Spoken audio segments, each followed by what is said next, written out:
Pessoal, boa tarde, oficialmente, né? Hoje a gente vai fazer uma aula um pouco diferente. Por que diferente? A aula hoje ela é sobre manejo de pastagens. Ah, professor, mas a disciplina não é de bovinocultura? Sim, é a disciplina de bovinocultura.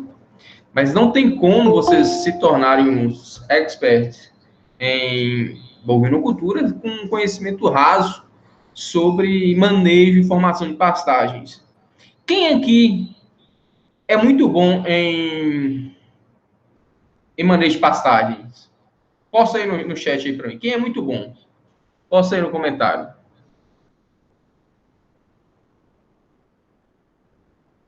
Hein? Posta aí, gente.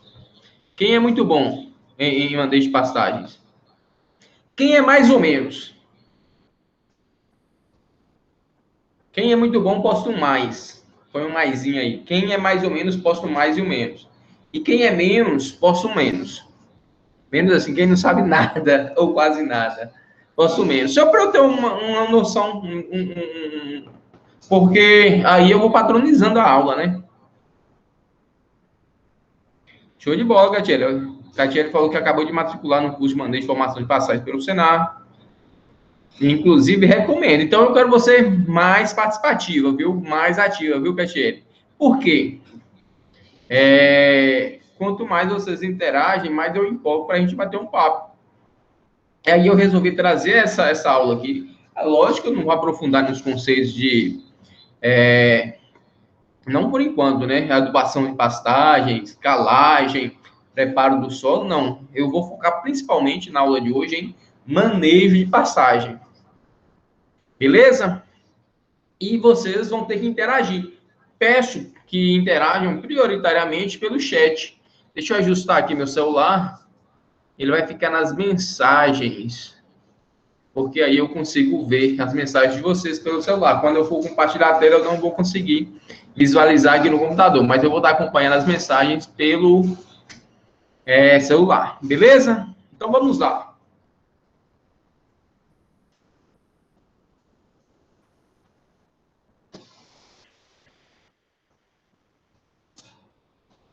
Apanhando o computador aqui.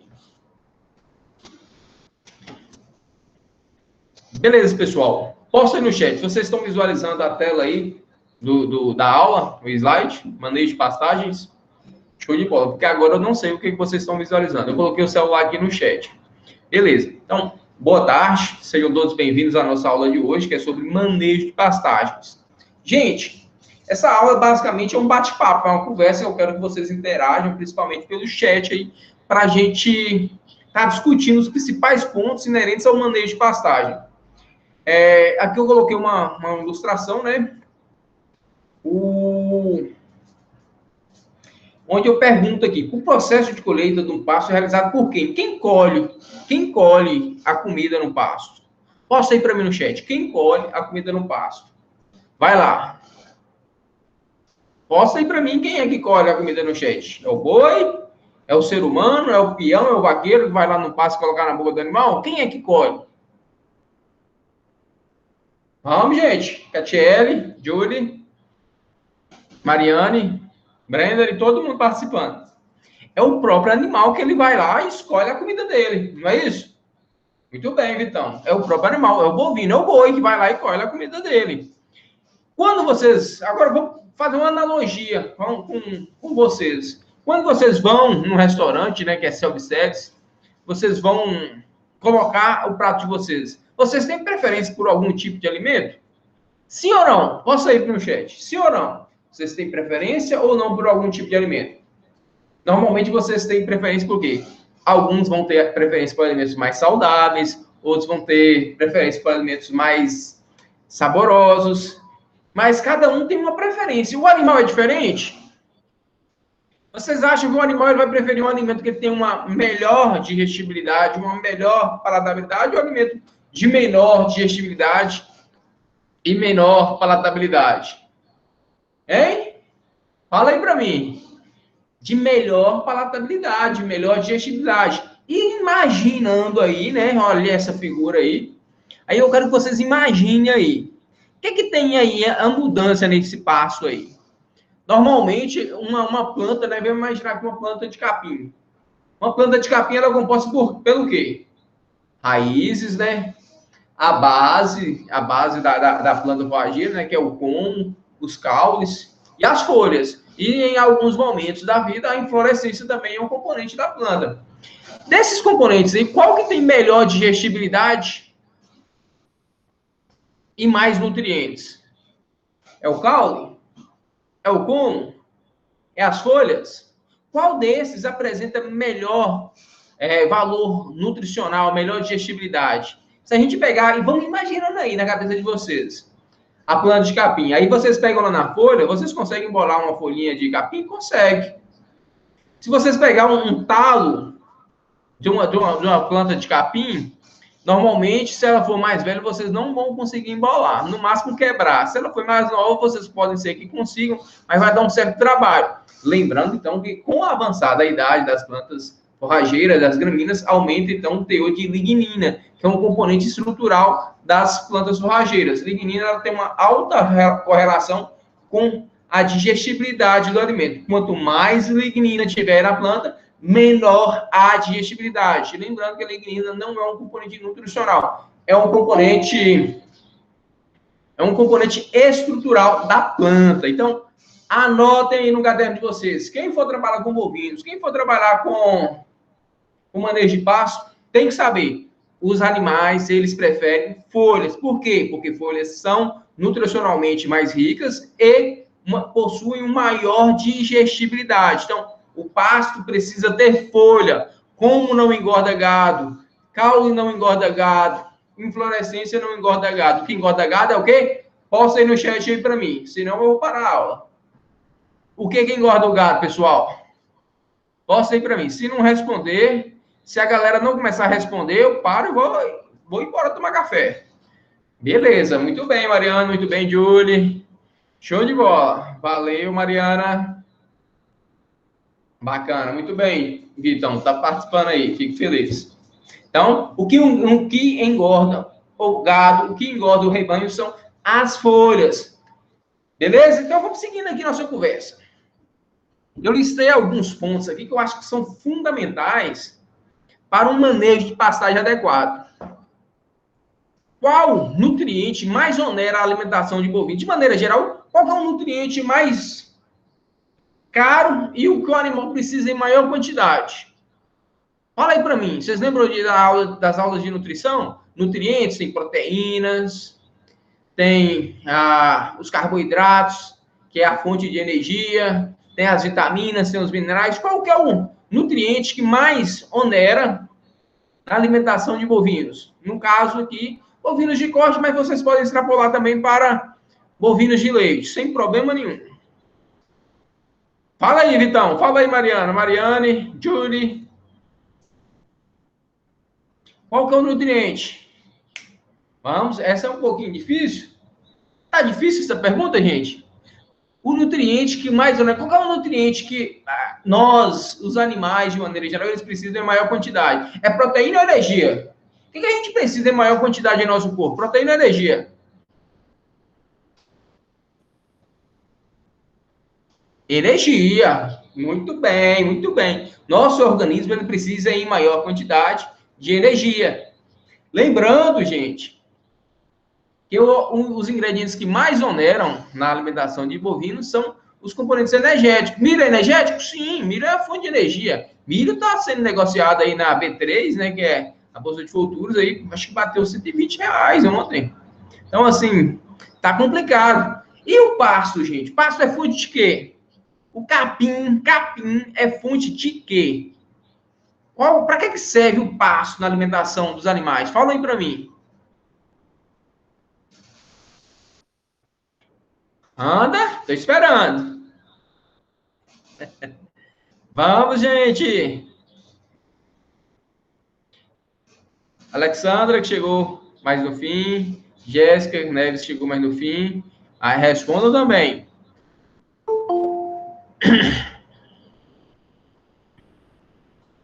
Então, o pasto, gente, ele é fonte de energia. Ele é um carboidrato estrutural. Nós sabemos que os carboidratos, de maneira geral, eles são fonte de energia. Então, o pasto é uma fonte de energia. Qual que é a outra coisa que vocês têm que anotar aí? Por quê? Porque o pasto deve ser tratado como lavoura. Antes de responder o que eu ia falar, responde isso para mim. Por que o pasto deve ser tratado como lavoura? Simplesmente, anotem, simplesmente porque o pasto é a fonte de energia mais barata na alimentação de bovinos. Então, anota aí no caderninho, porque o pasto é mais barato.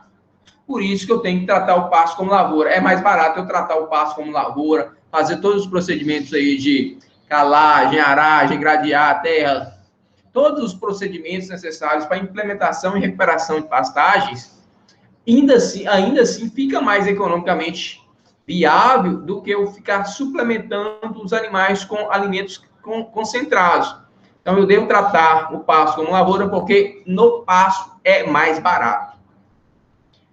Beleza, outro ponto, gente. Por que vocês que pretendem trabalhar com pecuária de corte, trabalhar com bovinos, ou até mesmo bovinos leiteiros, tem que entender de manejo de pastagem? Por que eu estou ministrando essa aula aqui na disciplina de bovinocultura de corte? Simplesmente porque 96% dos bovinos produzidos no Brasil são criados a pasto. 96% dos bovinos produzidos no Brasil são criados a pasto. E aqui no Brasil nós temos aí mais ou menos 190 milhões de hectares de pasto. Então, um profissional, para estar atuando na área de bovinocultura, principalmente na parte de produção, ele tem que ter uma noção mínima de manejo de pastagem. É mais importante que o pecuarista, o consultor, o técnico que vai trabalhar com gado de corte, ele saiba de manejo de pastagem do que ele saber de nutrição, de reprodução. Isso é um fato. Tem que saber de manejo de pastagem. Por quê? Porque o manejo de pastagem é o básico. Depois que você saber manejar a pastagem de forma adequada, aí você vai entrar com uma suplementação, uma nutrição diferenciada, vai estar trabalhando uma reprodução mais avançada. Se você não tiver pasto, meu amigo, simplesmente você está fadado ao insucesso, ao fracasso. Outro ponto que eu anotei aqui, pastos bem manejados possuem alta capacidade de sequestrar carbono? Sim ou não? E por quê?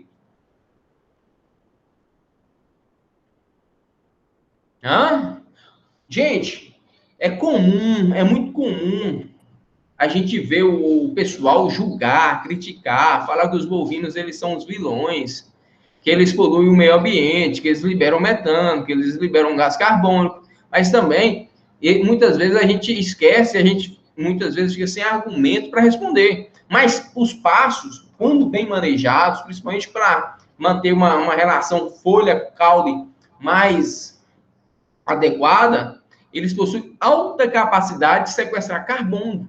Lembrando que as plantas, os vegetais, de maneira geral, eles necessitam retirar o carbono da atmosfera para realizar para produzir seus nutrientes através da fotossíntese, e a maioria desses gases carbônicos fixado pelas forrageiras, eles são assimilados lá nas raízes, ou seja, fica ali guardadinho debaixo do solo. Lembrando que as plantas forrageiras, as gramíneas de maneira geral, elas têm um sistema radicular muito complexo e profundo, o que auxilia, então, nessa manutenção aí do sequestro de carbono. É uma forma, então, de minimizar o impacto ambiental que muitas vezes os bovinos eles são julgados, e muitas vezes de forma injusta, por poluir o meio ambiente. E aí tem uma perguntinha aqui, e essa aqui é um pouco mais complicada, e aí eu quero que a turma responda. Qual o principal vilão das pastagens? O que é que faz com que nossas pastagens sejam degradadas? Por que quase toda fazenda que a gente vai, ela está num processo de degradação de pastagens? Responda aí para mim no chat. Vai lá, Catiele, você acabou de fazer o curso aí do Senar. Vai, Vitão. Falta de manejo, sim. Falta de manejo é a resposta, mas ficou uma resposta... Vai começar a rir, né, Catiele? Não, mas beleza. Falta de manejo ficou uma resposta correta, mas vaga, entendeu? Se eu fosse numa prova, eu ia te dar ali uns 25% da nota nessa resposta, viu, Júlio? Ei, Catiele. Aí começar o curso, tá de sacanagem comigo, né? Mas qual que é o principal vilão das nossas passagens? Infestação de planta? Nada. Planta daninha não é nada. O principal vilão das nossas pastagens, gente, é o que a Julie falou. O principal motivo é o quê? É manejo inadequado. E qual que seria o manejo inadequado? É o ajuste da capacidade de suporte da forragem. Não, falta de água tem todo ano. Isso aí não é desculpa não, Katia. Falta de água existe há 1 milhão de anos. Então, não tem nada. O principal erro de manejo é o quê? É a falta de ajuste da taxa de lotação à capacidade de suporte. Anota isso aí. Lá no treinamento, se o pessoal falar o contrário, viu, Catiele? Você vai embora, larga eles lá. Fica lá, não. O treinamento vai ser que foi fraco. Então, o principal erro de manejo que acontece é o quê? A falta de ajuste da capacidade de suporte, a taxa de lotação à capacidade de suporte. Quem é aí que sabe assim, ó, o que é capacidade de suporte e taxa de lotação? Quem sabe, coloca um S. Quem não sabe, coloca um N. Só para eu dar uma noção aí, como é que está o conhecimento de vocês aí. Se for necessário, eu faço uma revisãozinha, né? A Thierry sabe. Taxa de lotação é o número de animais presentes na área. Taxa de lotação é o número de animais presentes na área. A capacidade de suporte seria o quê? O que aquela planta forrageira ela suporta durante um determinado período de tempo. E aí? Eu nem coloquei uma pergunta aqui, mas eu vou até anotar ela aqui depois, porque ela é importante. A taxa de lotação, tô anotando aqui, depois eu vou incluir na aula. A taxa de lotação nas pastagens é fixa durante todo ano? Sim ou não, pessoal? Responde essa aí para mim, galera. A taxa de lotação ela é fixa durante todo ano? Não, realmente, ela não é fixa. Porque tem o quê? Quais os fatores? Eu acho que tem aqui, ó. Depois eu volto. Quais os fatores que vão influenciar? Quais os fatores que vão influenciar aí no desenvolvimento da planta? Os principais, eu até coloquei que o sucesso na implantação de passagem depende de luminosidade, ou seja, os dias, eles têm uma quantidade de luz diária fixa? Não. A quantidade de luz, ela varia ao longo do ano. Então, algumas épocas do ano, onde a incidência de luz solar, de radiação solar diminui, o crescimento dessas plantas também fica reduzido. Temperatura. As forrageiras, principalmente as gramíneas tropicais, elas precisam de uma certa temperatura para o seu crescimento e desenvolvimento. Então, em algumas épocas do ano, onde a temperatura cai, elas também diminuem ou cessam o seu crescimento. Umidade é fundamental, né? Precisa de água. A água é o principal meio de transporte dos nutrientes da planta. Então, é fundamental. E, por fim, os nutrientes. Então, se eu não tiver esses 4 pontos ajustados, eu vou ter um baixo crescimento ou vai cessar o crescimento dessa gramínea, dessa forragem. Então, e isso varia ao longo do ano? Varia. Tem épocas do ano que chove mais, tem épocas do ano que chove menos, tem épocas do ano que tem uma maior quantidade de luz, outra época do ano que tem uma menor quantidade de luz. A temperatura também varia ao longo do ano. E o único fator que eu consigo aqui trabalhar 100% são os nutrientes e a umidade em situações que eu consigo irrigar. Tanto a luminosidade ou temperatura em sistemas de passagem fica complicado de eu tentar controlar isso, devido a ser áreas muito extensas. Sabendo disso, eu preciso, isso aqui eu já sei, gente, então o pasto meu não pode ser degradado por coisas que eu já sei que vão acontecer. Isso aqui vai acontecer todo ano, então eu preciso ter esse controle. E esse ajuste da taxa de lotação à capacidade de suporte, ele deve ser realizado ao longo do ano, porque isso aqui vai variar ao longo do ano. Vamos voltar lá. Então, o principal vilão das nossas passagens é o quê? Primeiro, A falta de ajuste da taxa de lotação à capacidade de suporte. Segundo vilão das nossas pastagens é o quê? É a falta de reposição de nutrientes. Se eu não fazer o ajuste, o principal é o quê? Falta de ajuste, taxa de lotação, capacidade de suporte. O segundo é o quê? Falta de reposição de nutrientes. Raramente você escuta um produtor rural falando que ele preparou o solo, ele fez a calagem, ele fez a adubação, ele fez a análise de solo, ele fez uma adubação de cobertura para a manutenção dos nutrientes da pastagem já implantada. Você não escuta falando isso. Aí quando você fala assim, o pasto tem que ser tratado como lavoura? Tem. Mas o pessoal tem feito isso? Não.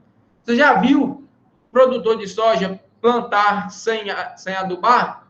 Já viu produtor de soja plantar sem fazer análise de solo? Não. Então, pecuaristas, de maneira geral, eles ainda estão incipientes, estão amadores, eles não preocupam em ganhar, eles se preocupam em não perder. Eles não entendem que quando a gente investe num solo, o pasto ele é uma cultura perene. Todo mundo sabe o que é uma cultura perene? Cultura perene é uma cultura que ela fica ali por muitos anos. Entretanto, é de praxe. Eu já vi produtor rural conversar comigo e falar assim, não, eu achei que tivesse que fazer pasto todo ano. Todo ano o camarada planta passo e morre, e deixa morrer. Por N fatores. O principal fator, eu já falei, falta de manejo adequado. O segundo fator é o quê? Falta de reposição de nutrientes. Ponto. Aí, o camarada implementa aquela pastagem, faz um manejo mais ou menos, daqui 3, 4 anos ele está refazendo de novo. Gente, é muito caro eu ter que reformar uma pastagem. Eu tenho que implementar, eu tenho que recuperar, é mais barato. Reformar, implementar uma nova passagem é bem mais caro. O ideal é o quê? Eu manter essa passagem sempre vigorosa, repor os nutrientes, ao menos uma vez ao ano. Então, eu tenho que estar trabalhando em cima disso. Por quê, gente? Porque o pasto é mais barato. Vamos seguindo.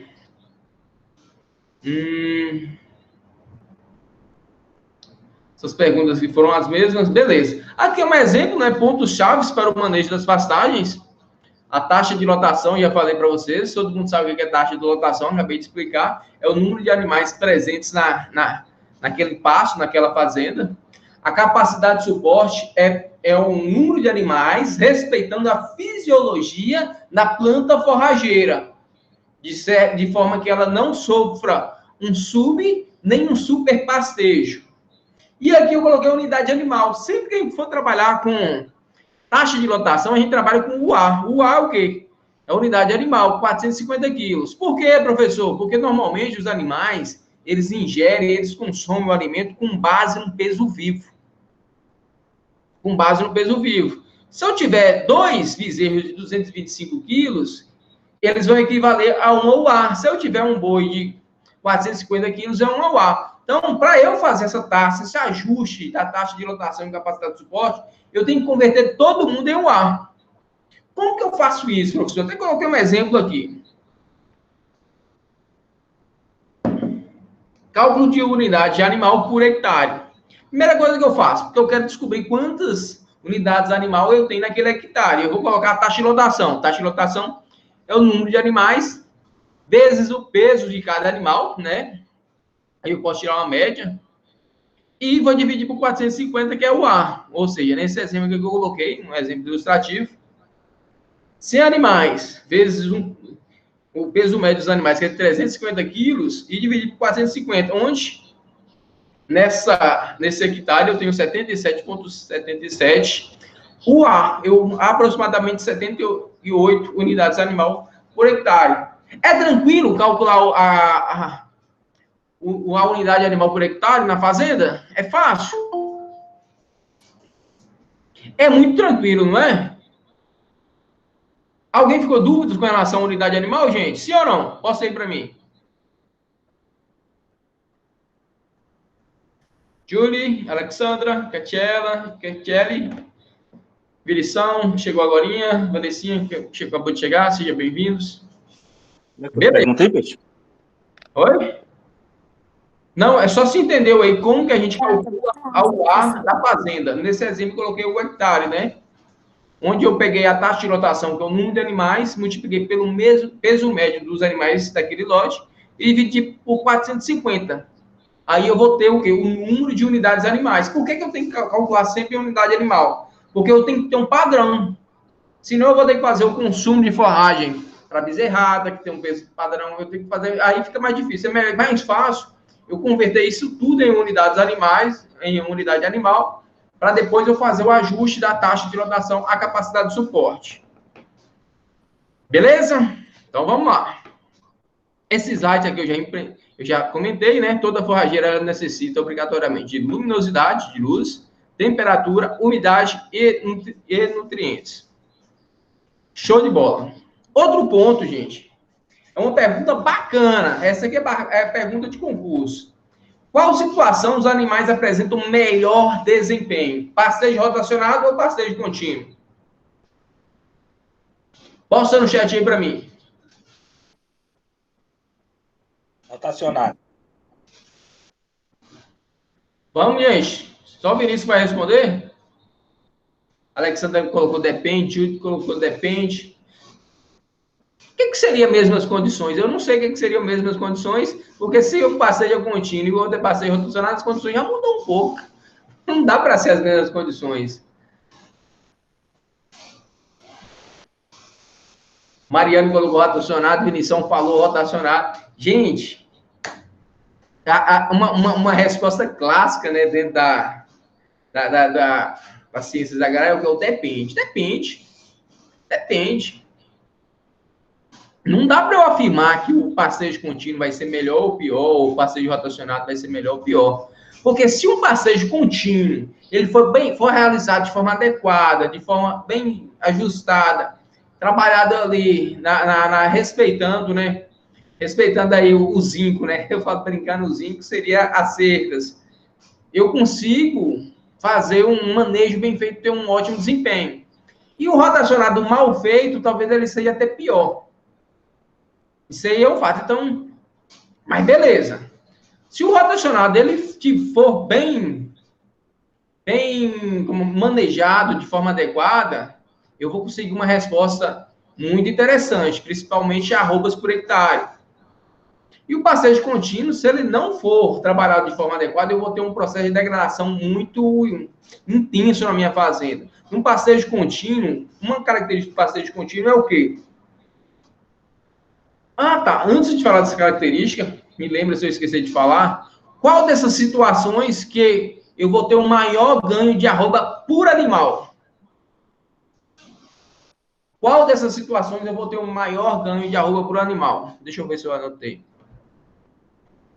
Qual dessas situações iremos ter maior ganho por animal?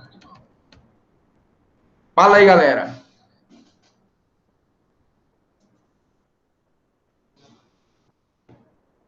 Qual dessas situações eu vou ter um maior ganho de arroba por animal?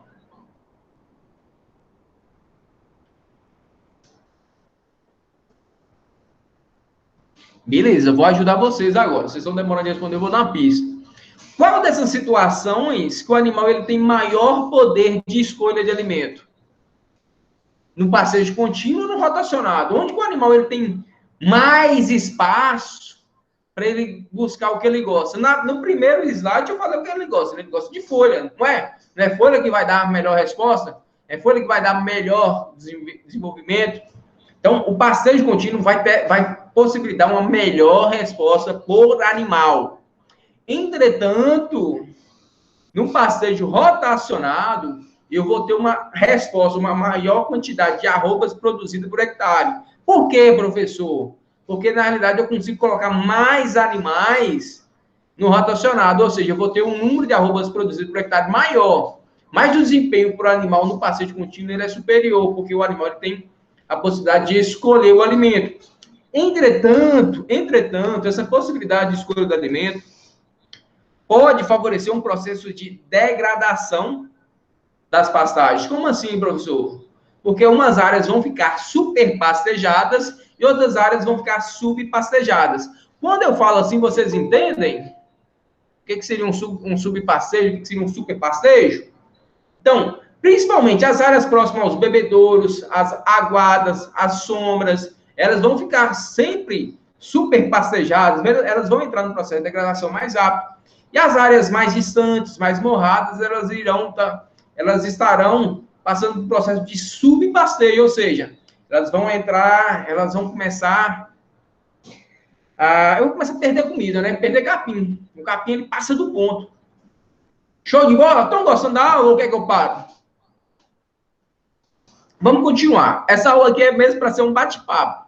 Porque eu não tive tempo de preparar. Eu fui marcando os pontos que eu tenho estudado, que eu tenho trabalhado, que são fundamentais para a produção de gado de corte. O camarada que ele não tem noção nenhuma de manejo de passagem, ele não tem como trabalhar com gado de corte. O objetivo da aula de hoje não é o que, assim, vocês aprendam forragem de cultura. O objetivo é que vocês tenham noções sobre manejo de pastagem. Vou colocar uma frase minha aqui, né? Minha autoria.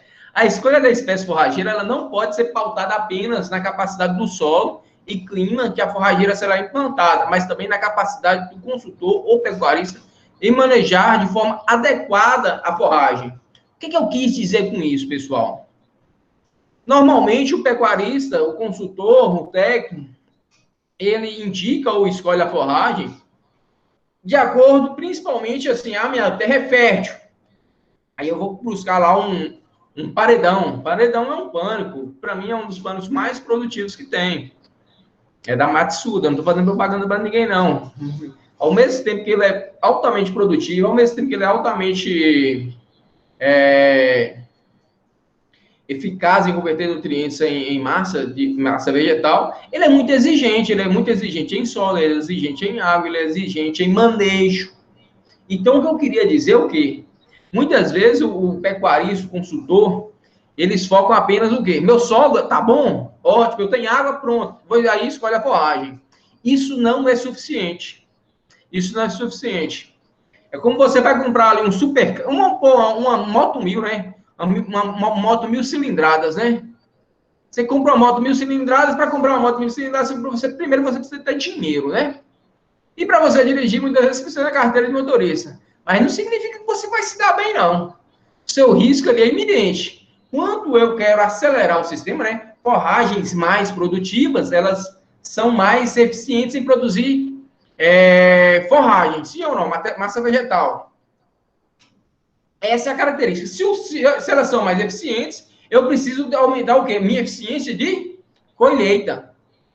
Quem colhe? Eu perguntei isso no primeiro slide. Quem é que colhe a comida no pasto? São os bois, são as vaquinhas, né? Então, eu preciso trabalhar de forma mais eficiente o ajuste da minha taxa de lotação, da minha capacidade de suporte, do meu manejo de pasto, para eu trabalhar com gramíneas mais eficientes. Muitas vezes o camarada não sabe nem andar de bicicleta e quer andar numa moto 1100. O que vai acontecer? Vai dar ruim. Como assim, professor? O animal precisa de quê para ter um bom desempenho? De folha. Se a forragem ela tem uma alta capacidade de desenvolvimento, de produção de massa vegetal, e eu não tenho habilidade de manejar, de colocar o pasto, a quantidade de animais suficiente, eu não tenho a habilidade de fazer um manejo, uma rotação dos animais suficiente para favorecer aquela colheita daquele material, o que vai acontecer? O capim vai passar. Aí que o consultor vai ser enquadrado, que o pecuarista, todo mundo quer buscar um culpado, né? E nesse caso aí, o consultor vai ser o culpado, o pecuarista fala assim, eu investi em adubação, eu investi em calagem, eu investi em uma variedade que você disse que era muito produtiva, e eu só tomei prejuízo, não valeu a pena. Gente, e não valeu a pena mesmo. Se você intensificar a produção de comida e não intensificar a colheita dessa comida, não vale a pena. Vocês têm que ser tudo casadinho. Quer intensificar? Eu tenho que intensificar dos dois lados. Não adianta eu produzir muita forragem se eu não dou conta de colher ou se eu não tenho animais suficientes para colher. Então, a escolha das gramíneas, é lógico que elas têm que ser pautadas no clima, ela tem que ser pautada Aí eu embolando a língua, né? Tem que ser pautada na questão de chuvas da região, tem que ser pautada na questão de relevo da fazenda, mas principalmente, gente, tem que ser pautada na capacidade do pecuarista em manejar muito bem aquela forragem. Se o pecuarista ele não sabe manejar a forragem, ele não tem que ele não tá pronto para identificar. Não está pronto. Porque uma forragem mal manejada, exemplo, eu citei o paredão. Um paredão mal manejado, é melhor ter uma braquiária de legumes que ela é pouco exigente em manejo. É muito comum, gente, vocês irem olhar lá, né, quando vocês, com certeza vocês aprenderam isso na disciplina de forragicultura, vocês olharem assim, gramínea, essa forragem que ela é pouco exigente em manejo. A outra, assim, essa forragem é muito exigente em manejo. Significa o quê? Qual é a diferença de uma forragem muito exigente em manejo e uma forragem pouco exigente em manejo? Qual é a diferença? Forragem, gente, muito exigente em manejo, ela tem uma faixa de colheita ali mais estreita. Como assim mais estreita? Um período de colheita em dias é menor. Por que ela tem um período de colheita em dias menor? Porque ela cresce muito rápido, ela desenvolve muito rápido, então eu preciso ser muito eficiente em colher. É uma forragem que ela precisa de uma eficiência de colheita maior. Forragens que elas têm um crescimento mais lento, elas são menos exigentes em colheita. Então, a janela de colheita dela é maior em questões de dias. Então, não existe isso de eu querer intensificar o processo de produção de forragem se eu não acelerar também o processo de colheita, se eu não souber o que eu estou fazendo lá. Produzir por produzir é prejuízo. Eu tenho que produzir e colher. Se for para eu adubar, calar, implementar novas áreas e não maximizar, não intensificar o processo de colheita, eu estou jogando dinheiro fora. É melhor eu trabalhar de forma mais lenta. Se eu não intensificar o processo de colheita das forragens, é melhor eu não intensificar também o processo de produção das forragens, porque aí eu fico sincronizo. Não vou ter muito lucro, mas também não vou ter muito prejuízo, porque eu não investi muito. Ficou claro? Alguém concorda? Alguém discorda? Ficou claro, Mariane? Júlia, Catieri, Vinição? Tranquilo, Peixe, tranquilo. Né? Porque tem hora que talvez eu imagine, será que sou eu que estou viajando aqui? Eu começo a imaginar as coisas, né, na minha cabeça. Então, vamos lá. Aqui, aquisição, outra frase aí minha aí, né? Aquisição de animais na fazenda deve ser realizada de forma planejada e pautada principalmente na disponibilidade de pasto ou outras fontes alimentares. Gente, o que o pecuarista faz? O preço do bezerro está barato, enche a fazenda de bezerro. Então, o cara não tem planejamento. Ele só faz a aquisição com base no preço. Isso é um erro, um grande erro. Ah, professor, você está falando que então o pecuarista, o consultor, não tem que fazer as compras com base no preço? Sim, tem que fazer com base no preço. Mas ele não pode ficar preso somente ao preço. Ele tem que focar o quê? No planejamento forrageiro. Como que vai estar a capacidade de suporte da minha fazenda? Aí o camarada, o preço está bom, ele está com dinheiro no caixa, ele vai e enche a fazenda de animal, enche. E aí, o que acontece com as passagens dele? Começa a passar por um processo de degradação. Por quê? Porque ele não ajustou a taxa de lotação à capacidade de suporte das gramíneas, novamente. Então, é o erro clássico. O erro clássico é esse.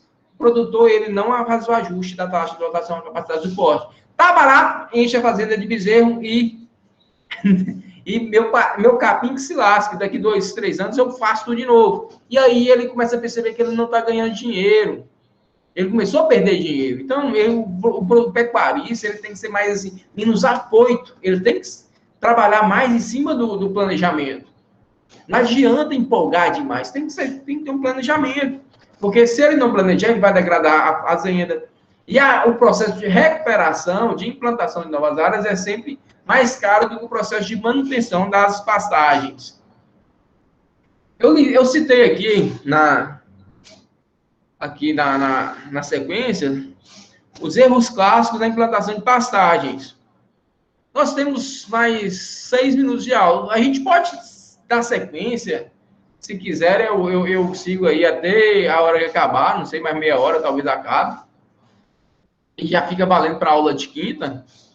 Ou, se vocês quiserem, eu paro agora e a gente continua quinta. E aí, como vocês preferem?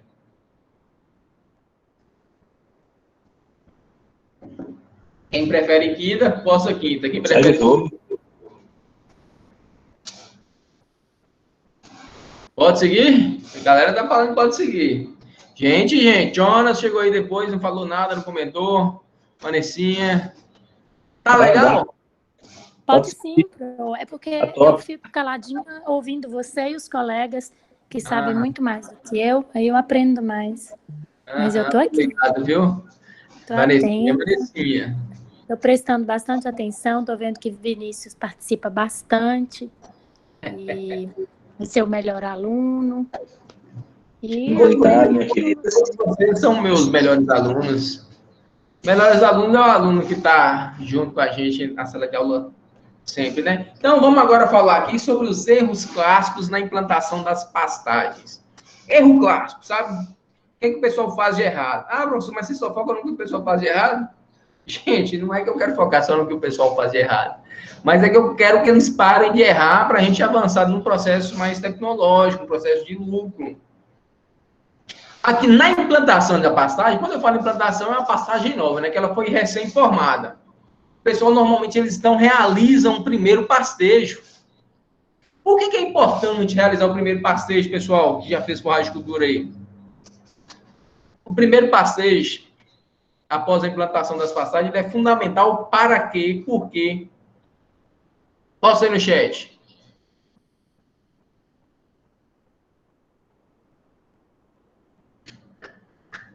Ou ninguém nunca tinha ouvido falar do negócio desse primeiro pastejo?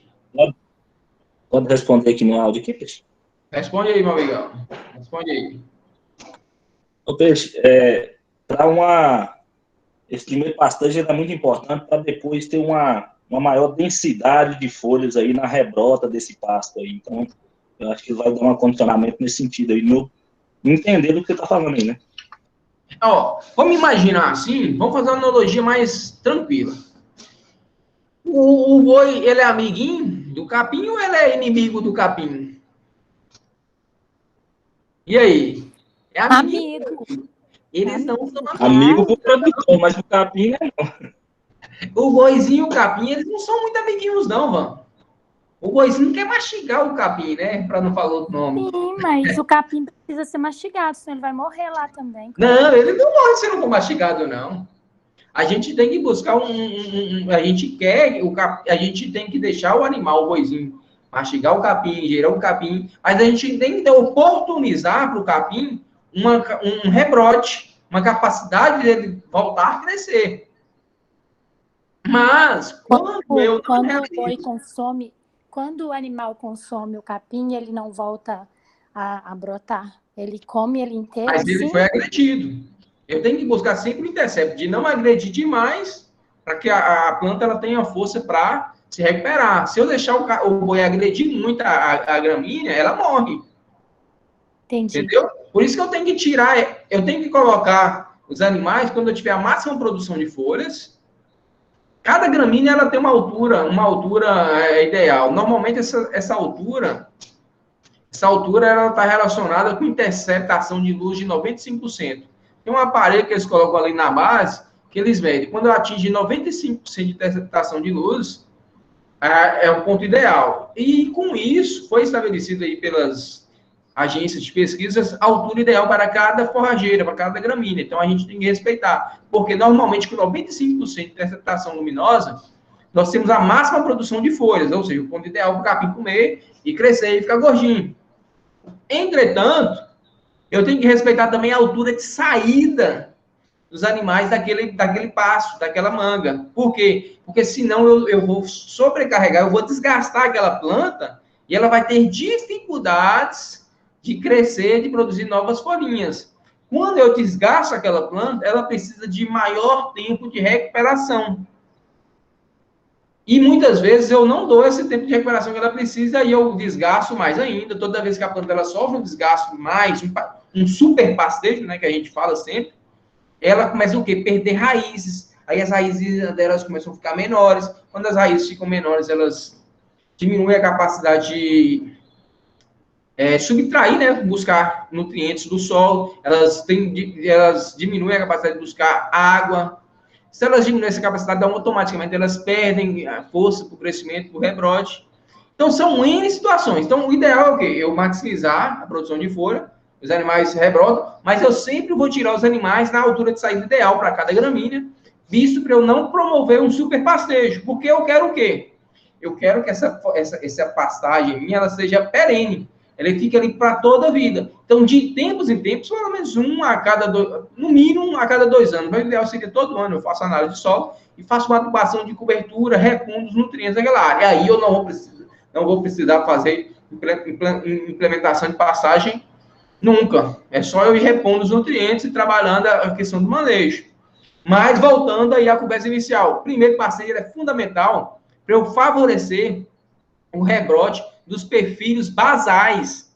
Eu quero que a planta ela tenha mais perfilhos, não é isso? Então, quando o boizinho ele vai lá e faz aquele primeiro pastejo, os perfilhos são aqueles perfilhos axiais que estão crescendo. Aí, a plantinha fala, poxa, o boizinho não é tão amigo nosso, não. A gente precisa buscar uma estratégia de crescer. Quando ele se vê agredido naqueles perfilhos de cima, acho que tem um nome correto, mas fugiu aqui. Aí ela começa a soltar, a planta gramínea, ela começa a soltar os perfilhos basais. Aí ela fica aquela planta de capim, né? Aquela forragem mais que cobre de forma mais ajustada o solo.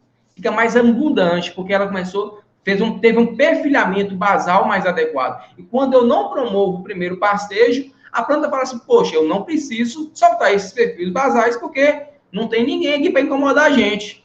Entendeu? Então, o grande lance do primeiro pastejo é favorecer a rebrota dos perfilhos basais, promovendo maior fechamento da área. Esse é o segredo. Então, o pasto ele fica mais fechado. Quando o pasto ele fica mais fechado, ele protege o solo de forma mais adequada. A gente não pode chegar na fazenda e o solo está exposto. O solo é exposto, ele fica exposto à erosão, a erosão eólica, a erosão de chuvas, são vários processos que desgastam o solo. Então, quanto mais o solo estiver fechadinho ali, mais ele vai conservar seus nutrientes e a umidade e vai favorecer o crescimento da plantinha. E o boizinho vai lá de tempos em tempos fazer uso dessa plantinha. Beleza? Então, primeiro pastejo, ficou claro? É muito comum os pecuaristas não realizar o primeiro pastejo. O primeiro pastejo deve ser realizado ali por volta de 30 a 45 dias, depende muito da espécie forrageira. É interessante que sejam realizados é um pastejo leve. Eu recomendo sempre estar trabalhando com animais mais leves, ali, animais com menos de 10 arrobas. Se estiver chovendo muito, não coloque os animais, deixa ali um período de estiagem, quando o solo estiver mais seco, porque aí eu evito o arranquio de plantas, né? É muito comum plantas novas que o sistema articular não está muito desenvolvido, o animal bocar e arrancar a planta, eu não quero isso. Tem técnico que fala que isso é normal, mas não precisa, pode deixar a plantinha lá. É só a gente trabalhar ali, quando o solo estiver um pouco mais seco, a gente faz esse passeio aí, de forma mais leve para animais menores. Show? Primeiro erro clássico na implantação de pastagem. Dúvidas do primeiro erro? Outro erro clássico, gente, na implantação de pastagem é o quê? Você está achando que essa aula tem relação com a produção com bovinocultura ou eu estou muito fugindo para a forragicultura? Fala aí, pessoal. Vocês estão lembrando que toda hora eu estou falando coisinha aqui, viu? Mas não, elas estão relacionadas, uma coisa. Estão relacionadas. Eu estou achando que... É que eu sinto falta disso nos meus alunos, eles entenderem mais essa relação. Aí, eu tenho aqui essa fotinha aqui, é de uma manga lá perto do meu sítio. Aí eu parei e tirei lá, porque eu tenho 2 anos que eu estou lá louco, com um camarada fazendo tudo errado, mas eu fico sem jeito de ir lá e falar com ele que ele está fazendo presepada. Mas, enfim, eu não vou falar, não. É muito comum, segundo o erro dos pecuaristas, dos consultores, é que quanto mais alto o capim, quanto mais capim tiver, quanto mais o capim crescer, melhor. Aí o pecuarista, ele bate lá no peito e fala assim, poxa, eu nem vejo o cara da manga, de tão alto que está o capim. o capim está batendo no peito dos cavalos. E aí eu te pergunto, você está criando capim ou você está criando boi? Tá entendendo? Por que o pasto cresce, gente? Por que o pasto cresce? A planta ela precisa de quê? De luminosidade, luz. Quando eu não realizo a colheita da gramínea, né, da forragem, do capim, uma começa a sombrear a outra, não é? Elas começam a se sombrear. Quando elas começam a se sombrear, elas crescem mais um pouquinho. Aí, ao invés delas produzirem folha, né? Folha que é o que interessa, o que engorda o gado é folha. Elas começam a passar por um processo de alongamento de caule e como. Esse processo de alongamento de caule e como, que não é desejável, ele consome energia, aí a planta começa a alongar os caules e comos, ela cresce mais. Aí lá na pontinha ficam as folhinhas. Aí o animal não colhe. O que ela faz? Aí uma começa a sombrear a outra novamente. Aí elas passam por um processo de alongamento e crescimento. O que não é interessante, gente. Eu não estou ali a fim de produzir caule e come. Caule e come tem uma baixa digestibilidade, não engorda os animais. Eu começo a estar gastando os nutrientes do solo para produzir caule e come que não vai ter um retorno. Aí eu começo a ter um problema de passeio. É o que foi ilustrado aí nessa fotinha aí. Vocês observam que as folhas de baixo elas já estão no processo de senescência. Eu tenho uma grande quantidade de caule e come que ficou indesejado. Ou seja, o desempenho já é limitado. Então, toda vez que o pecuarista fala assim, poxa, isso aí é muito uma ilusão, sabe? O cara vai assim, na minha fazenda tem capim demais. Não tem. Se o cara deixou o capim para cada jeito, não tem mais capim, ele tem vara lá. Vara não engorda o gado. Então, e aí faltou o quê? É um manejo. Esse aqui já foi um manejo pelo quê? Pela falta de animais, pela falta de pastejo. Então, não é o adequado. Eu estou tomando prejuízo. Nesse exemplo aí, dessa potinha, o rapaz, ele implementou essa pastagem, não realizou o primeiro pastejo, ele esperou sementear, né? Inclusive, é o próximo erro, né? É muito comum as criaturas divinas, né, que trabalham aí na pecuária, falar assim, o pasto tem que sementear. Não tem que sementear nada não, gente. Toda vez que o pasto está sementeando, ele tá cheio de vara, tá cheio de lignina, teve uma translocação de nutrientes para inflorescência, a planta ela diminuiu de forma significativa seu valor nutricional e eu perdi muita comida. Pasto é dinheiro. Pasto tem que ser convertido em quê? Em carne e leite. Esse é o objetivo da pastagem. Caso o produtor ele seja um produtor de sementes, tudo bem, mas se ele não for um produtor de sementes, ele está fazendo, né? Não pode falar aqui, está gravando, mas tá errado. Então, gente, professor, mas não tem que ter semente não, gente. Essa semente ela vai cair ali no chão, a grande maioria ela vai apodrecer, ela não vai germinar, outras vão ser consumidas por cupim ou por formigas. Elas têm um baixo valor germinativo, um baixo poder de germinação, elas vão ficar sombreadas, mesmo se elas germinar, as plantas maiores vão sombrear, elas não vão desenvolver. Professor, mas tem que ter um banco de gente, então deixa o gato comer o pasto, compra. Vai lá e compra semente e joga de novo, porque fica mais barato do que você perder esse tanto de comida que é esperando para sementear. Porque o camarada, ele demora ali, começa a formar pastagem em julho. Porque tem todo um procedimento, né? Começa a formar pastagem em julho. Essa pastagem, ela vai sofrer o primeiro passeio em janeiro. Aí o camarada não faz o primeiro passeio, deixa sementear. Aí em maio, essa forragem está sementeando. E lá para agosto, o pasto vai estar só a vara, só a folha seca. Ele vai assim, vixe, eu não dei mais comida. Vou colocar o gado lá naquela área. Coloca o gado para comer vara e folha seca. Aí, quando o gado cata, né? O gado, ele vai escolher as folhinhas, mesmo que sequinha, né? Ele vai escolher. Aí, sobre aquele monte de vara, aquele pasto mal pastejado. Aí o camarada ainda pode ter a proeza de querer, não, vou pôr fogo agora. Porque quando põe fogo, resolve meus problemas. O passo bem bonito. Aí o camarada, ele errou, ficou ali quase um ano, mais de um ano, né, ele começou a mexer ali em julho, mais de um ano, para investir no dinheiro, investir no tempo, investir na dedicação. ficou mais de um ano para utilizar aquela área. Quando for utilizar, ele escolheu o pior momento para utilizar e, por fim, ele bota fogo. Então, assim, não dá para ser profissional assim, gente. Não dá. Ah, professor, você está defendendo a empresa de semente? Eu não, cada um compra semente na mão que quiser. Eu estou defendendo o camarada investir em técnicas de manejo, preparo de solo e colher o material. Não deixar estragar, não deixar perder um passo. Uma justificativa de gente que não entende. Toda vez que o camarada fala assim, falou que tem que deixar o passo sementear, ele é ruim de serviço. Vocês podem associar isso, gente. Então, o cara ele não tem conhecimento. Eu, como professor de vocês, eu tenho autonomia para falar. Normalmente, eu não entro nessa discussão fora da minha sala de aula, porque, às vezes, não vale a pena.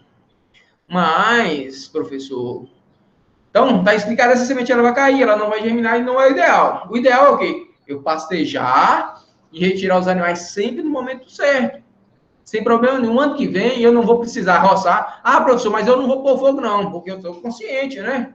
Beleza, mas você vai ter que pagar para roçar. Porque se eu não roçar, eu vou ter um crescimento desuniforme dessa área, vai ter muita vara, não vai estar legal. O ideal, então, eu tenho que fazer uma roçada que vai custar dinheiro. Esse custo de dinheiro tem que contabilizar, né? Porque sem a roçada não vai ter uma produção adequada de folha. Porque o animal ele precisa de quê? De folhas. É isso. Então, nada de querer formar banco de semente, nada de pasto alto. Tranquilo? Pode dar sequência? Vamos lá. Pode. Aqui, gente, aqui é o que eu já falei, né? O primeiro erro que eu falei, o primeiro erro que o pecuarista faz é o quê? Quanto maior a taxa de lotação, melhor. É bonito a gente jogar naquela fazenda cheia de Nelore? Nossa, não tem mais bonito que tem no mundo. Mas a do camarada, ele tá lascando com a pastagem dele. Ele tá lascando, ele tá começando. É o primeiro erro de manejo, é o excesso de animais, é a falta de ajuste da taxa de lotação à capacidade de suporte do capim. Que é basicamente o quê? Respeitar a fisiologia da planta forrageira. E a gente vai sempre trabalhar essa fisiologia da planta forrageira de forma que eu tenha a máxima produção de folhas possível. Ah, tá. Eu também fiz aqui umas enquetes sobre forragicultura. Eu quero que vocês participem, viu? São poucas coisas, já está quase acabando. E aí, mas a gente vai... Eu acho que eu pulei um slide. Vai acabando aqui, eu volto lá e vejo o que ficou para trás. Tá bom? Vamos lá. Qual é o principal erro cometido por técnicos pecuaristas? Aí vocês podem imaginar que aí sejam questões A, B, C e D, viu? Eu esqueci de colocar, não coloquei o A, B, C e D, mas fala aí para mim, viu? Como se fosse a primeira A, a B, a C ou a D. Então, qual é o principal erro cometido por técnicos e pecuaristas? Ajuste inadequado da capacidade de suporte, ajuste inadequado da taxa de lotação, reposição de nutrientes do solo e deixar o pasto sementear. Qual que é o principal erro de todos aí? Qual que é o pior? O que mais comete, o que mais degrada a pastagem? Posta aí no chat, gente. Fala aí, Vinição. Você não vai postar mesmo? Fala aí. Não gosto de postar, não. Agora falar logo que é melhor. O principal erro, todos aí, tem uma relação com uma prática de manejo inadequada. Mas qual que é o principal erro de manejo quando a gente fala de pastagens? De manejo de pastagem? O ajuste inadequado da capacidade de suporte? Sim, gente. É o ajuste inadequado da capacidade de suporte. E se eu não ajustar a taxa de lotação à capacidade de suporte da pastagem, eu vou ter o quê? Um processo degradado. Esse é o principal. O segundo, gente, é a reposição de nutrientes do solo. O camarada, ele quer colher capim ali, tira boiada, tira boiada, tira boiada. Ele não põe um quilo de ureia, ele não põe 1 quilo de fósforo, ele não põe 1 quilo de fósforo, de potássio na área. Não tem jeito. Então, a gente tira e não coloca, acaba. Então, tem que realmente passar. Então, os dois principais. O primeiro erro é o quê? É a falta de ajuste da taxa de lotação à capacidade de suporte. E o segundo é o quê? É a falta de reposição de nutrientes no solo. Beleza? Deixar o pasto sementear é um erro, mas não vai causar uma degradação das pastagens, né? Vai aumentar o quê? Vai me dar prejuízo. Eu deixar o pasto sementear, mas não vai causar degradação da pastagem, não. Show? Aí tá a respostinha certa para vocês. Então vamos para a próxima. Ficou claro essa aí? Alguma dúvida? Sim ou não? Mas na próxima aí, eu não quero que só o Vinícius responda, não, viu, gente? Essa aqui eu quero que alguém responda.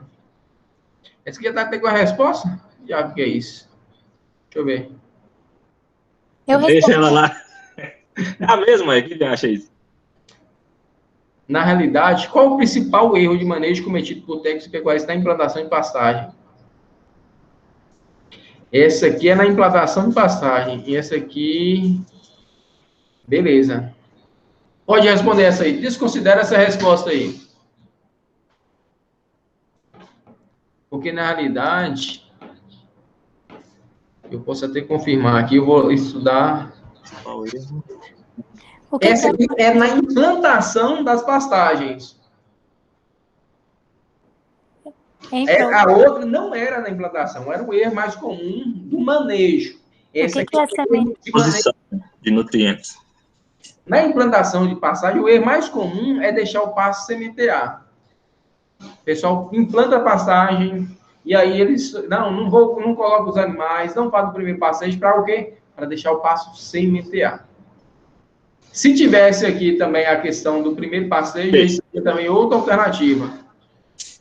Pode falar, Vinição. Essa pergunta eu fiquei assim. Na implantação, não seria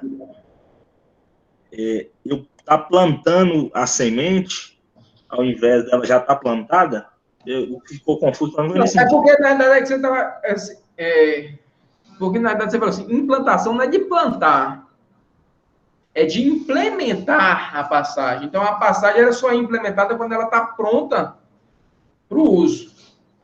Não é... A questão do concurso não seria anulada, não? Caberia recurso, talvez, né?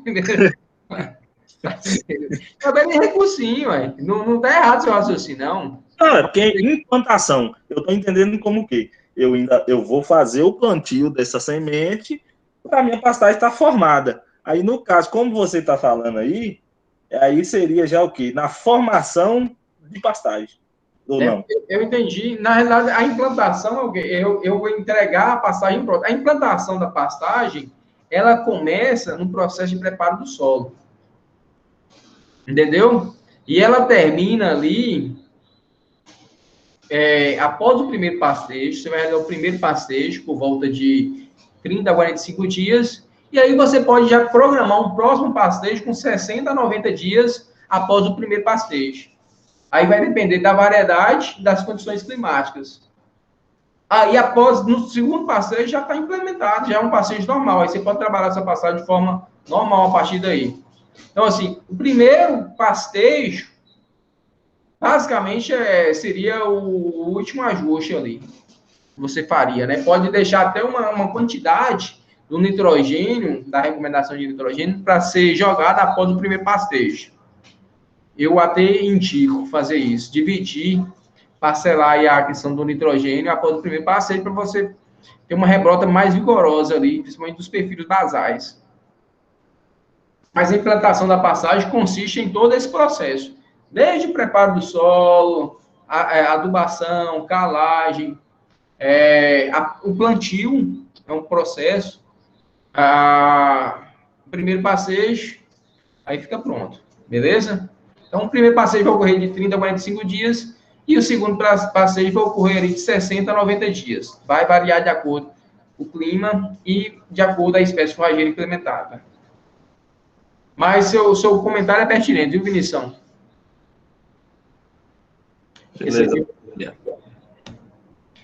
Aí, ó, que caramba, eu esqueci de deixar os trem. Que sacanagem, eu apaguei essas respostas tudo aqui.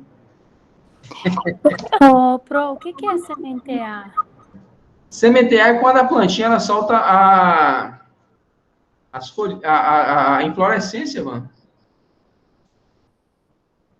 Tá, então, tá. Mas aí tem a ver com o fato dessas sementes caírem ao solo? Tem a ver de você não ter colhido as folhinhas na hora certa. Porque teve um ponto ali de máxima produção de folha, aí você não colocou o gado. Aí, quando você não coloca o gado, a planta ela vai ter o alongamento dos caules e cômodos, E vai chegar aquela determinada época do ano, tem uma época do ano que cada espécie forrageira, ela solta sua inflorescência. E quando ela solta a inflorescência, naturalmente, ela tem uma translocação de nutrientes para a inflorescência, ou seja, a planta ela perde seu valor nutricional. Com o meu passo, ele foi muito bem implementado, ele já está com estande é o número de plantinhas por área, por metro quadrado, já está com estande adequado, já está tudo ajustado meu passo, ele foi bem formado, não tem necessidade do meu passo MTA. É um manejo desnecessário, porque, poxa, aquela plantinha ela vai cair no solo, não vai ter luz para ela não vai crescer, muitas vezes as formiguinhas vão comer, os cupins vão comer. Então, é uma prática de manejo onde eu vou deixar meu capim estragar sem necessidade, porque minha área já está formada. O passo, essa potinha aqui, ó, essa manga ela está muito bem formada, embora o perfilhamento basal dela foi comprometido. Você observa que isso aqui é um capim mombaça, né? As touceiras, elas não estão fechando bem o solo. Se ela tivesse passado por um processo de primeiro pastejo, onde favorece o perfilhamento basal, realmente ela estaria mais fechada. Então, isso aqui não era necessário. Pô, já está formada a área já está bem fechada. Não tem necessidade do cara deixar soltar, formar. Eles falam isso, formar banco de sementes. Isso é viagem. Viu? Sim, obrigada. Eu tenho colegas meus de trabalho, pessoas assim, muito inteligentes, muito capacitadas, que defendem a fundo isso aí, mas tem que estudar mais com relação a isso, porque você está fazendo errado. Beleza, deixa eu ver se eu não pulei. Critério fundamental para a escolha da espécie forrageira para pecuaristas de médio e grande porte. Critério fundamental para a escolha da espécie forrageira para pecuaristas de médio e grande porte.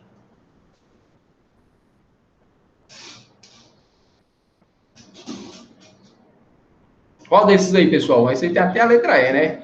Disseminação por sementes. Disseminação é o quê? É o plantio, viu, gente? Disseminar é plantar. Disseminação por sementes, disseminação por mudas, plantar por sementes, plantio por mudas. Exigência de manejo é o quê? São espécies que precisam de um manejo mais ajustado. O que eu falei no início da aula? Plantas forrageiras, que elas têm um crescimento muito rápido, a janela, ou seja, o número de dias que ela vai estar no ponto ótimo de colheita, ela é menor, porque ela cresce muito rápido. Então, eu preciso ter uma eficiência de colheita maior. Exigência em fertilidade. Naturalmente, plantas que elas crescem mais, que elas têm um melhor desempenho, elas são mais exigentes em nutrientes. E exigência pluviométrica. De certa forma, algumas gramíneas têm uma maior exigência pluviométrica e outras menor exigência pluviométrica, mas também está relacionada à sua capacidade de crescimento. Critério fundamental para a escolha da espécie forrageira para pecuaristas de médio e grande porte. Isso aqui é uma opinião minha. Quem falar diferente... Eu acho que... tá, desculpa. Não está errado. Eu já ia falar de condições climáticas. Quem falar diferente não está errado. Isso aí é uma opinião minha. Mas quando eu falo opinião minha, também eu quero que vocês, ao escutar meu argumento, não estou falando que eu vou estar certo nessa, nas outras eu falei que eu estava certo. Nessa aqui eu estou falando assim, o que eu estou querendo dizer? Se atentem a esse detalhe. Se atentem a esse detalhe. Por exemplo, um pecuarista de gado de corte que tem uma área grande para ser implementada, eu vou conseguir. É vantajoso eu fazer um plantio por mudas? É muito trabalho, gente.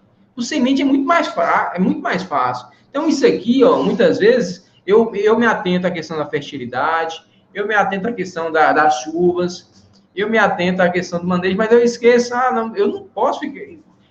Grandes fazendas, não dá para eu trabalhar com disseminação de plantas por muda, não. Tem que ser por semente. Aumenta muito o custo de implementação da pastagem por mudas, pessoal. Então, assim... Não está errado quem marcar outra, mas eu quero que você se atente, principalmente aí. Dê preferências às variedades forrageiras que elas podem ser implementadas por meio de sementes. Fica mais barata a disseminação, fica mais prático. Beleza? Essa aqui eu nem arrumei, ó. Não deu tempo, não. Mas vamos lá, vamos conversando aqui. Entre as principais causas de degradação das pastagens de gramíneas tropicais, podemos citar, essa aqui foi até já ter discutida, né? Alta taxa de lotação, correto. Manejo inadequado, o uso do fogo também é uma causa que causa degradação do fogo. Por que o fogo causa degradação? É tão comum o pessoal falar, professor, mas bota fogo naquela área, tem uma rebrota boa e tudo. O que acontece? Muitas vezes o fogo ele quebra a dormência de algumas sementes que estão lá no solo. Também tem a cinza ela é muito rica em potássio e também ela tem a cinza ela tem um pH mais neutro. Mas o fogo, ele pode ser utilizado? Pode, desde que tenha autorização e feita da maneira correta. Tem umas técnicas adequadas de realizar o fogo em pastagem. Se o solo estiver muito seco, gente, dependendo do tipo de fogo, e dependendo do tipo de fogo, como assim o tipo de fogo? O fogo não é tudo igual? Claro que não, pessoal. Tem fogo que tem uma duração maior, esse fogo que tem uma duração maior, ele chega, ele eleva a temperatura do solo a uma temperatura muito mais alta, causando, então, a morte da microbiota do solo e daquela matéria orgânica. Queima a matéria orgânica do solo. Quando queima a matéria orgânica do solo e a microbiota do solo, eu, de certa forma, estou matando aquele solo. Ah, mas tem uma rebrota. Beleza, tem uma rebrota porque tem uns nutrientes ali em cima e teve um ajuste, mas o solo está mais pobre. E se for um azar, dependendo da sua área, se for uma área mais declivosa, se for um azar, vindo uma chuva, vai lavar seu solo. Essas cinzas, essa matéria orgânica que ficou ali no solo, que poderia ser utilizada como rebrota, elas vão cair tudo dentro dos rios, dentro dos lagos, da fazenda, vão para as baixadas, aí começa a causar aqueles peladouros na fazenda, mas é muito comum aqui em nossa região, a gente observar, principalmente nas áreas altas, ou nas áreas de declive, aqueles peladouros. O solo, não é nem o solo exposto, ali já é o subsolo. Por quê? Porque o solo foi morto, né? Foi queimado, né? Que a matéria orgânica, e ele ficou desprotegido. As próprias raízes das gramíneas, dos capins, formam uma estrutura no solo que segura o solo ali dentro na superfície. Quando a gente queima, né? Que mata aquela matéria orgânica, mata aquela microbiota, o solo ele fica mais suscetível à lixiviação, mais suscetível à erosão. Então, eu acelero o processo de degradação. Então, professor, mas se me dá uma queimada, vai ter problema? Um ano talvez não, mas 2, 3, todo ano, vai dar ruim, cara. Vai dar ruim. Não funciona. Fogo é coisa do passado. Se tiver que fazer o fogo, tem que fazer de forma adequada, tem que fazer com solo úmido, tem as épocas que precisam, tem as épocas corretas. O fogo, ele tem que ser... tem que ter uma duração limitada, tem que ter a autorização dos órgãos competentes para realizar o fogo nas passagens. Não é assim, eu vou fazer fogo, não. É crime, viu? Colocar fogo em passagem é crime. Outro ponto. Falhas no momento de formação, preparo do solo. Aí o camarada, ele quis economizar.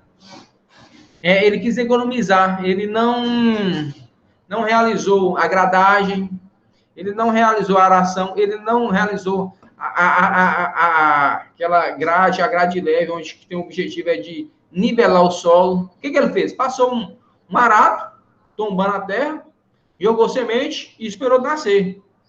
Então, é diferente um solo que eu corrigi o pH, é diferente um solo onde eu coloquei os nutrientes que a planta precisa, eu fiz a aração, fiz a gradagem, fiz a grade aradora, fiz a adubação ali do plantio com fósforo, fiz a adubação de cobertura com nitrogênio. Então, a durabilidade de uma pastagem realizada de maneira adequada é muito maior do que a durabilidade de uma pastagem feita de forma econômica. A capacidade de suporte de uma pastagem que ela foi realizada de forma adequada, ela é muito maior do que uma capacidade de suporte de uma pastagem que ela foi formada de forma econômica. É muito comum mesmo fazer passagem de forma econômica. O que é forma econômica? Passa a grade, joga as plantas gramíneas para baixo, joga o capim e está formado. Só esperar chover e colocar o gado. Dá certo? Dá certo. A durabilidade é muito menor e a capacidade de suporte é muito menor. Funciona? Funciona. Mas quando você pensa em longo prazo, poxa, você já tinha feito ali a metade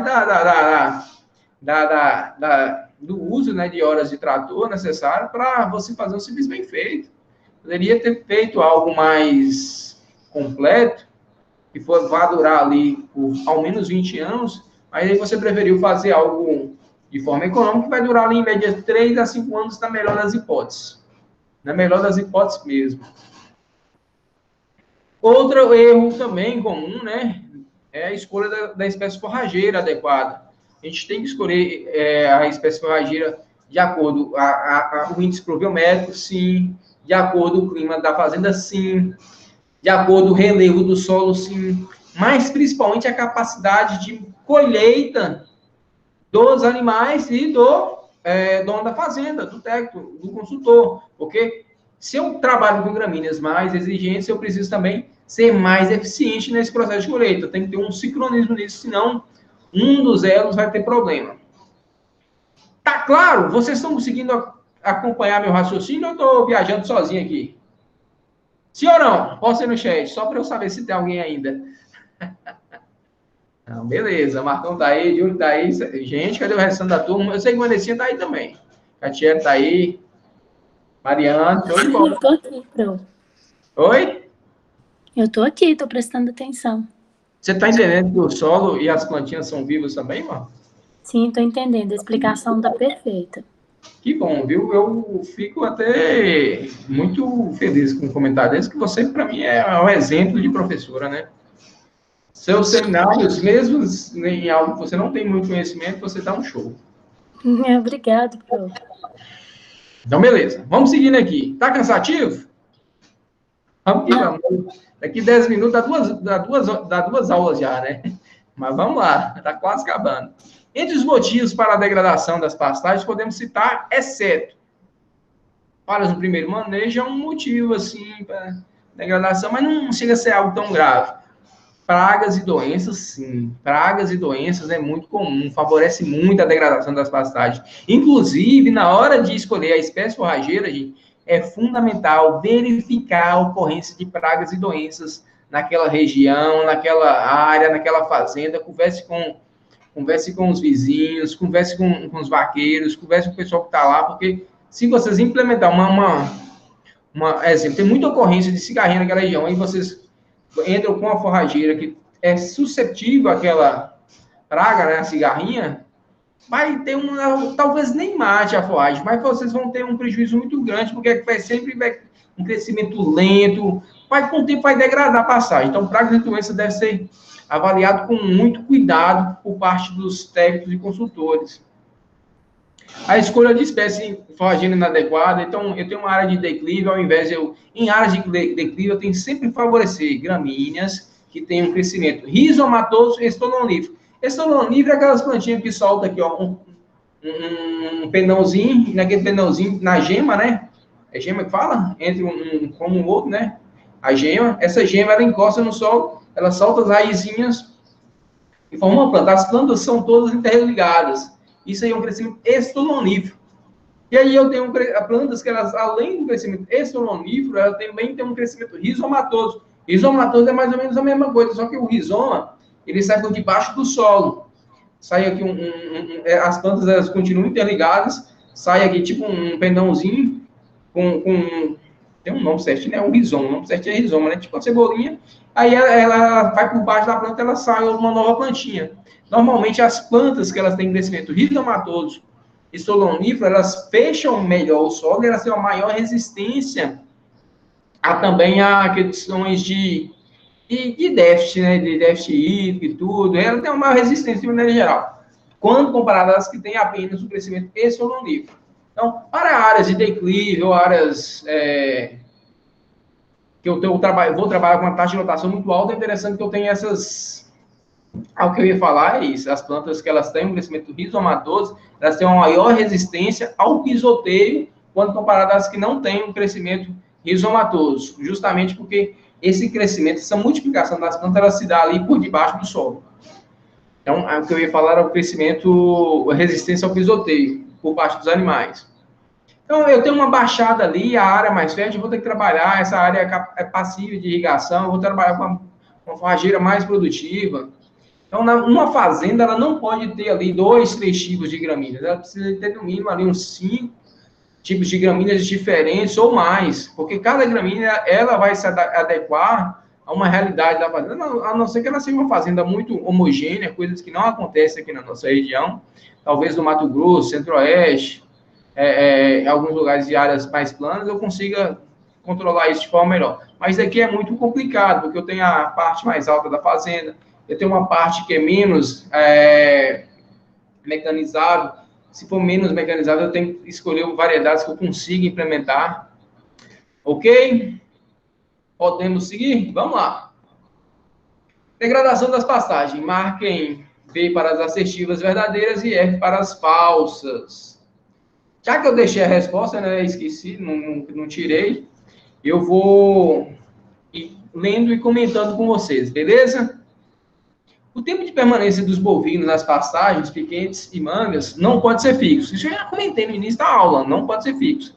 Deve sempre respeitar a fisiologia da planta forrageira, que varia ao longo do ano. Sim, eu não posso fixar isso, porque o crescimento da planta, ela é variável.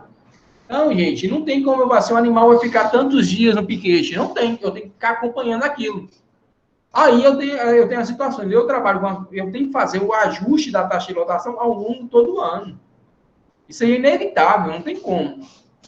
Então eu preciso de um camarada, por isso que eu falei no início. É mais importante ali, ó, um primeiro passo o pecuarista tem que fazer é treinar todos os seus funcionários, seus vaqueiros, todos os colaboradores para um manejo adequado dos seus pastos.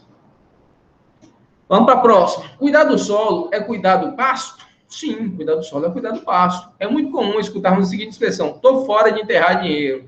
Gente, o pecuarista que ele tem esse pensamento, ele já está ultrapassado. Ele não é o pecuarista do futuro. Quando você vai falar assim, poxa, margem de lucro dos agricultores é menor que a dos pecuaristas? Sim, mas os agricultores eles têm escala, eles têm uma eficiência produtiva. Pecuarista que fica contando com a soja até hoje, com soja até hoje, ele tá fora, cara. Tá fora. Não tem jeito não. Vamos lá. Degradação de pastagens. Qual o cuidado básico devemos ter com o solo? Evitar a exposição direta às chuvas, sol e vento. Esse é o cuidado básico. O solo não pode ficar descoberto. O solo não pode ficar descoberto. Engraçado, gente, que isso aí foi eu não me lembro exatamente, mas teve uma revolução. Será que foi Revolução Verde que chamou? Eu não lembro. Mas vou falar o que aconteceu. Mais ou menos nos anos 90, onde até então, a gente gastava muito dinheiro na agricultura com herbicida, com tratos culturais, com deixar o solo limpo, sabe? Deixar aquela lavoura limpa. Aí, de repente, descobriu o plantio direto. O que é o plantio direto? Já ouviu falar dessa expressão plantio direto? Posta aí no chat para mim. Já ouviu falar, sim ou não? Já ouviu falar da expressão plantio direto? Já. Plantio direto nada mais é do que o quê? Você colhe a planta principal, por exemplo, assim, a soja, né? A colheitadeira já vai colhendo a soja, vai separando os grãos da palhada e a palhada já vai voltando para o campo. Aí forma aquela palhada. Aí o tanto que economizou com herbicidas, com tratos culturais, porque aquela palhada, além de proteger o solo, além de manter a umidade do solo, ela evitava o crescimento de plantas invasoras. Então, economizando com herbicida, além de ser um manejo assim, extremamente sustentável, foi revolucionário. O plantio direto foi algo assim, aparentemente muito simples, mas foi revolucionário, economizou muito e aumentou muito a eficiência na agricultura. Então, um dos cuidados básicos com o solo é o quê? Evitar a exposição direta às chuvas, sol e vento. Então, manter o solo limpo e descoberto? Não, tá errado. Revolver o solo sempre o máximo possível. O solo, a gente tem que mexer com ele o mínimo possível. Sempre adubar, independente da análise. A análise de solo é fundamental. Nunca fazer adubação sem fazer análise de solo. Tem que ter análise de solo e fazer com base que é necessário. Qual o maior gargalo da pecuária nacional? Da pecuária a pasto nacional? Esse aqui eu já respondi, né? Falta de manejo adequado? Isso aí relacionado a pasto, né? Falta de manejo adequado. O principal é falta de manejo. Políticas públicas, gente. Quem estiver esperando políticas públicas aí para crescer, para desenvolver, ele esquece. Falta de espécies forrageiras adequadas? Tem muita espécie forrageira adequada. Tem gramínea aí para vocês escolherem aí para todo tipo. Preço dos insumos, eles são altos, sim, é um limitante, sim, mas tem que usar, não tem jeito. Se você, não adianta você pagar caro nos insumos e não fazer, e não manejar seu pasto de forma adequada. Então, o gargalo da pecuária nacional hoje é o manejo inadequado das pastagens. Beleza? Se não tiver dúvidas, estou por encerrar as nossas aulas e estou aqui aberto para a gente conversar, para a gente bater um papo, para esclarecer qualquer dúvida em relação ao manejo de passagem. Eu acredito que vai dar um norte bacana aí para vocês. Igual, sempre que vocês forem lá na fazenda, olhar as passagens, vocês já vão começar a olhar de uma forma diferente após essa aula. Significa que vocês sabem não tudo? Não sabem tudo. Significa que vocês agora sabem por onde, qual caminho seguir quando forem trabalhar ou forem estudar sobre manejo de formação de pastagens, viu? Não tem como vocês trabalharem com pecuária de corte ou pecuária de leite com um conhecimento muito raso em manejo de pastagem. Show?